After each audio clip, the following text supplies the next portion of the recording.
The South Carolina primary is tomorrow, and the Republican candidates are making the rounds today, hoping to gain a few vital last-minute votes. One of those candidates is former Speaker of the House, Newt Gingrich. Yesterday, his second ex-wife claimed that Gingrich asked her for an open marriage before their divorce. Well, last night's debate got off to a spirited start as CNN's John King asked Gingrich about those claims. She says you asked her, sir, to enter into an open marriage. Would you like to take some time to respond to that?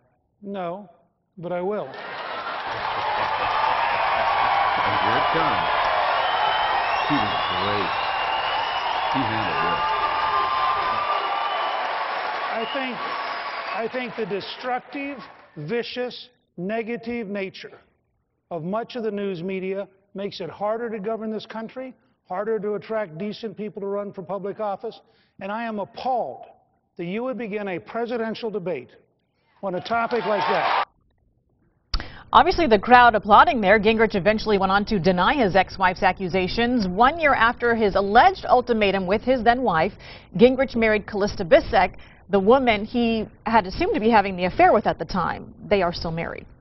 Well, you heard it right there. Things got off to a heated start at last night's debate, and with the South Carolina primary happening tomorrow, how will the developments that happened over the week affect the primary? Political analyst John Dadian is here with some insight on all of this. So let's just get right to what happened right off the bat during the debate last night. The question for Newt Gingrich, the way he responded, what is your take on all that? It's what I call political judo. He used his opponent's weight against him.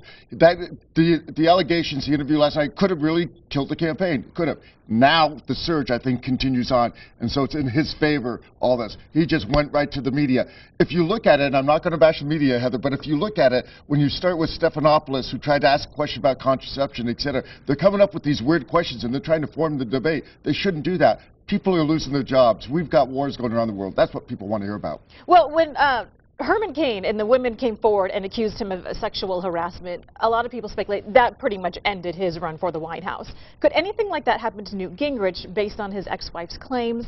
A lot of people are saying this is his private, personal information, but we've seen this happen in the past where it sneaks up and then can ruin someone's political aspirations.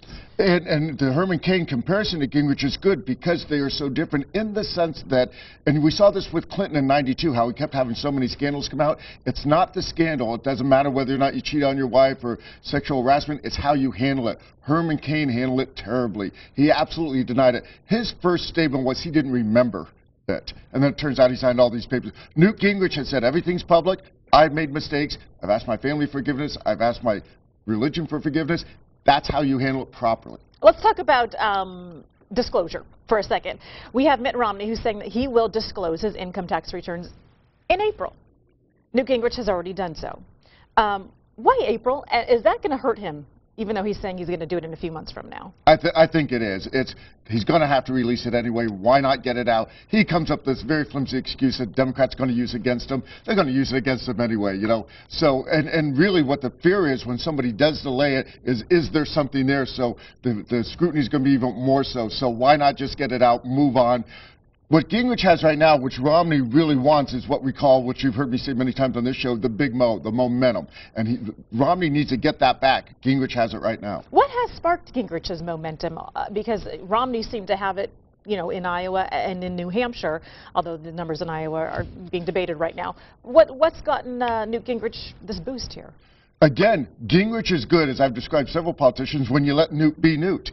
And what you saw last night is what a lot of Newt supporters wanted him to do 3 or 4 months ago. Remember when he was saying that I'm just going to run a positive campaign? That's when he was low in the polls. When you see the Newt of last night saying to John King, wait a minute, that's just wrong. That's what people, they want a leader. That's what our president is. Are we seeing any early numbers as we go into South Carolina's primary tomorrow as far as some early polling? There's a polling 24 hours ago, but it was before the main allegation, right? But has Gingrich up 6 points, at least in one poll. And that's actually was a Democratic poll. So they're usually shade a little bit. So that's going to be interesting. I think there's a very good chance. Now think about this. If Gingrich does come in #1 in South Carolina, and you look at it now, since we have new numbers from Iowa, that'll mean Santorum won 1, Gingrich won 1, and Romney. So it could be a whole new horse race in 48 hours. It certainly can. Let's also talk about Perry stepping out of the race.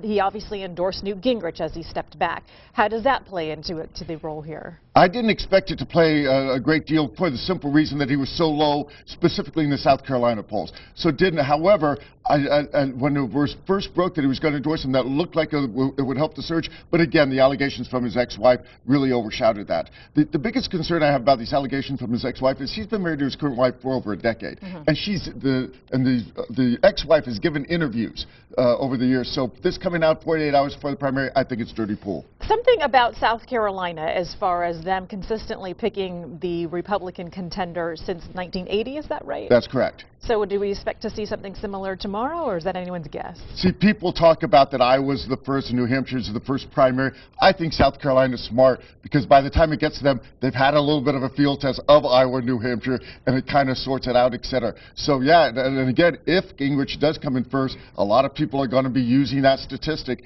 as an example that Romney, keep in mind the allegation about Romney is he always hits his glass ceiling, and this might be the one that's stalling his campaign. Well, we'll see what happens tomorrow, and then as things shape up, I mean, this is anyone's race still at this point. Oh, absolutely. Okay. John, thank you so much. We appreciate having you in.